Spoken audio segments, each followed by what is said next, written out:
Apa itu aktivitas takwa? Nah, kita rinci. Mari kita lihat ketika Allah menyebutkan bentuk takwa dalam Al-Quran. Mau orangnya, ya, mau perintahnya, pekerjaannya, mari kita lihat. Ternyata orang-orang yang berhasil menjadi takwa adalah orang-orang yang terbiasa melatih diri dengan aktivitas yang disebut dengan amal soleh itu. Apa diantaranya? Mari kita lihat. Ya, kalimat takwa pertama Al-Baqarah ayat kedua. Dzalikal kitabu la raiba fihi hudal lil muttaqin. Ya. Ini Al-Qur'an, jangan diragukan. Dia berasal dari sumber yang sangat jauh dari apa yang kita bayangkan. Jangan nuduh sembarangan kalau nggak punya hujah. Maka ia akan jadi petunjuk bagi orang takwa. Siapa orang ini? Apa aktivitasnya? Apa pekerjaannya? Sehingga disebut oleh Allah sebagai orang takwa. Aktivitasnya apa? Maka dirinci di ayat 3, ayat 4 sampai mendapatkan di kebahagiaan ayat 5-nya. Alladzina yu'minuna bil ghaib wa yuqimunas shalah. Yaitu orang-orang yang terus meningkatkan imannya. Tuh, dasarnya iman dulu. Ya, wa yuqimunas shalah. Maka ia berusaha mendirikan salat dengan sempurna. Aktivitasnya, lihat, kerja bermakna aktivitas. Apa di antara aktivitas takwa itu? Salat. Wa mimma razaqnahum yunfiqun. Infaq. Ya? Walladzina yu'minuna bima unzila ilaik, dan mereka yakin terhadap apa yang diturunkan kepadamu Muhammad sallallahu alaihi wasallam. Apa yang diturunkan kepada Nabi Muhammad? Al-Qur'an. Tuh. Nah. Kasih contoh lagi 3. Ini aktivitasnya. Perhatikan. Orang sholat itu bagian dari takwa. Kesimpulan terbaliknya, maka orang takwa itu punya aktivitas. Apa pekerjaannya? Rajin sholat, rajin infak, ya, rajin berinteraksi dengan Al-Quran. Ini baru 3 kita turunkan. Ya. Karena itu saat Ramadan, aktivitas ini pasti banyak muncul. Silakan cek. Sholatnya pasti akan meningkat. Mohon izin. Ketika kita belum masuk Ramadan, mungkin sebagian orang hanya berusaha menjaga sholat fardunya. Yang penting 5 waktu nggak tinggal. Belum tentu dia duha, belum tentu syuruk, belum tentu tahajud. Ya kan? Belum tentu rawatib sempurna. Tapi dahsyatnya Ramadan bisa menjadikan seseorang sampai begitu perhatian pada sholat sunnahnya. Bahkan ini musim-musim sekarang, PSBB ini, ya, yang kita diminta dengan segala keterbatasan kita untuk mengerjakan aktivitas di rumah, itu pun yang difikirkan, Masya Allah, tarawihnya. Padahal tarawih sunnah kan? Ini sangat menarik gitu, tarawihnya. Nah, jadi dahsyatnya Ramadan itu bisa meningkatkan kualitas ibadah. Jangankan yang fardu, sunnah bisa meningkat. Ini sholat. Jadi teman-teman sekalian, ketika kita masuk pada bulan Ramadan, kutiba alaikumusiyam, maka Allah akan melatih kita untuk meningkatkan kualitas dan kuantitas sholat kita. Karena itu bentuknya menggunakan takun, salah satunya dengan menggunakan pemaknaan waktu sekarang. Sekarang di sini konteksnya masuk Ramadan.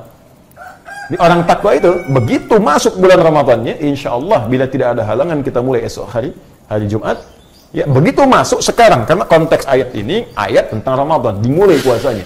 Jadi begitu masuk bulan Ramadan, dia berusaha meningkatkan ibadah sholatnya. Ini pertama. Jika Anda ingin lihat, apakah Anda termasuk kandidat peraih orang takwa atau tidak, kandidat yang masuk dalam kategori berhasil puasa atau tidak, lihat nanti, boleh malam. Saat masuk berganti waktu ke maghrib, naik, boleh masuk malam Ramadan, malam pertama. Ya, maka kita cek nanti, ada nggak ibadah sholat di malam harinya? Cek, oh ada ternyata. Ya, qiyam Ramadan. Dalilnya hadis Nabi SAW. Man qama Ramadana imanan wa ihtisaban ghufira lahu ma taqaddama min dhanbi. Siapa yang bisa menghidupkan qiyam, bangun sholat di malam-malam Ramadan dengan penuh keimanan, dasarnya iman ini, wa ihtisaban, ketulusan, mengharap ridha, pahala dari Allah, mengoreksi dirinya. Ya ghufira lahu ma taqaddama min dhanbi. Begitu ditunaikan ikhlas karena Allah, koreksi diri, taubat kepada Allah, seketika diampuni dosa-dosanya oleh Allah dari sejak ia berbuat kesalahan saat baligh sampai malam itu. Allahu akbar.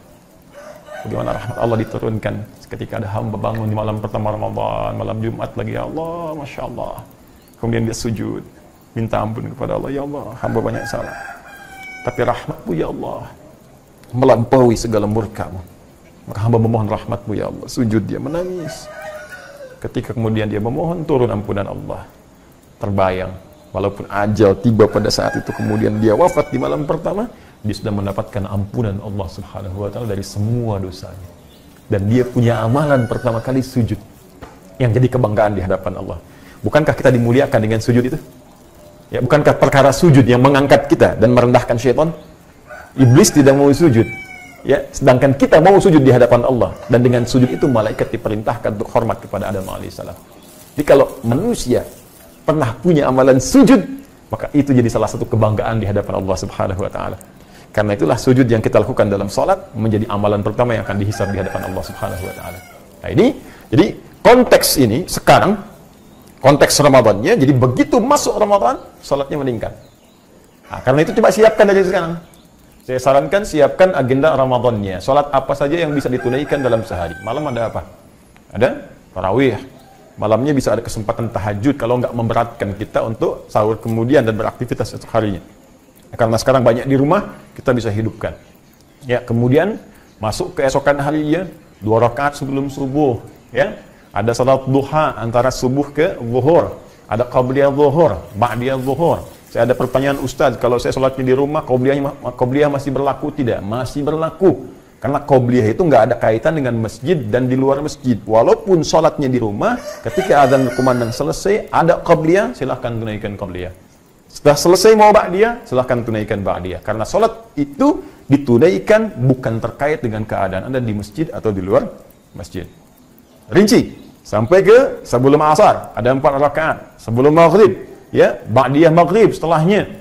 Kemudian antara adzan dengan iqamat, sebelum isya, setelah isya. Tapi khusus untuk yang sebelum maghrib, itu kalau dalam kondisi yang sifatnya memang memungkinkan untuk menunaikannya saja. Ya, kata Nabi SAW bermakna, sallu rak'ataini qabla al-maghrib, wa la tattakhidhuha sunnatan. Silahkan sholat 2 rakaat sebelum maghrib, tapi jangan jadikan kebiasaan, karena kondisi tertentu saja.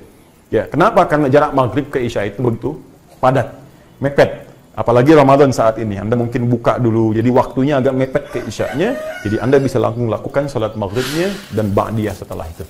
Ya, beda kasusnya kalau sedang di Masjidil Haram, nunggu orang tawaf, baru masuk, Anda bisa mungkin daripada mengerjakan yang tidak penting, bisa salat 2 rakaat dulu. Jelas ya? Secara lugas dan mudah, mulai sekarang, sebelum masuk nanti malam Ramadan, Anda rinci, ada sholat apa saja yang bisa ditunaikan di bulan Ramadan. Ya, dari malam dan siangnya, rinci. Ya, kemudian teman-teman sekalian, mohon maaf, nanti orang takwa ini ditunjukkan dengan bentuk mudhari. Belum selesai, karena baru 1 masa. Belum yang kedua dan ketiga. Sekarang terus dilangsungkan dan sampai di masa depan. Jadi untuk menjadi orang takwa itu, mohon maaf, bukan awal Ramadan saja Anda kerjakan tarawihnya, tahajudnya bangun, hari keduanya nggak dikerjakan. Hari ketiga makin menurun. Awas, hati-hati. Jangan ada fenomena ini lagi terulang. Ya, tahun sebelumnya kita tahu juga, malam pertama penuh semua, malam kedua penuh, malam ketiga masih penuh, malam keempat terjadi kemajuan.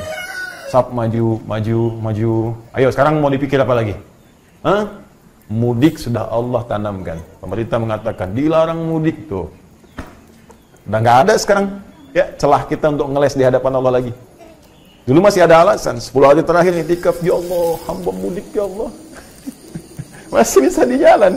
Sekarang mudiknya sudah dilarang. Ya, ya, pelarangan ini untuk kebaikan kita juga, supaya tidak menghambat virus itu kemudian menyebar di daerah-daerah yang sebelumnya telah kemudian dijaga dengan baik. Maka alangkah lebih bijak kita melihat dulu, jika ada maslahat dalam konteks ini, kita bisa ikuti dengan cara yang baik. Ya, nah, saya kembalikan ke sini.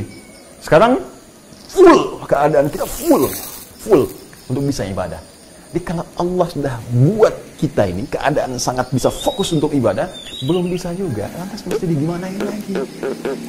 Tuh, aktivitas ditarik semua ke rumah, konsentrasinya ada di rumah, bisa maksimal. Mau berangkat keluar juga terbatas. Seakan-akan Allah saking sayangnya ke kita, kamu ini banyak dosanya, maksiatnya makin banyak. Perlu buka handphone sudah maksiat, gambar-gambar sudah salah, ngetik status keliru, kadang-kadang ribut dan sebagainya, salahnya banyak. Sekarang dikasih peluang oleh Allah untuk fokus merubah diri, belum mau fokus juga. Itu bagaimana lagi? Baik, karena itu kita buktikan tahun ini mesti lulus, mumpung belum mulai. Kalau Allah kasih kesempatan hari kedua, tetap pertahankan, sholatnya maksimal. Hari ketiga, tetap maksimal, sampai terakhir Ramadan. Itu yang disebut continuous, terus berlangsung, sampai selesai. Dan yang paling dahsyat, At-takun tidak kenal waktu di masa depan, bahkan after Ramadan. Ma ba'da Ramadan, setelah Ramadan pun jaga sampai ketemu Ramadan lagi tahun depan, atau sampai kita pulang menghadap Allah Subhanahu wa taala dalam ajal kita tiba.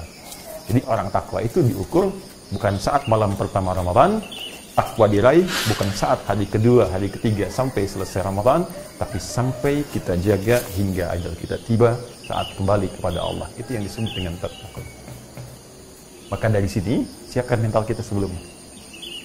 Berniat yang utuh, maksimal. Nah, apalagi Ustaz, ini pekerjaannya belum selesai, infak.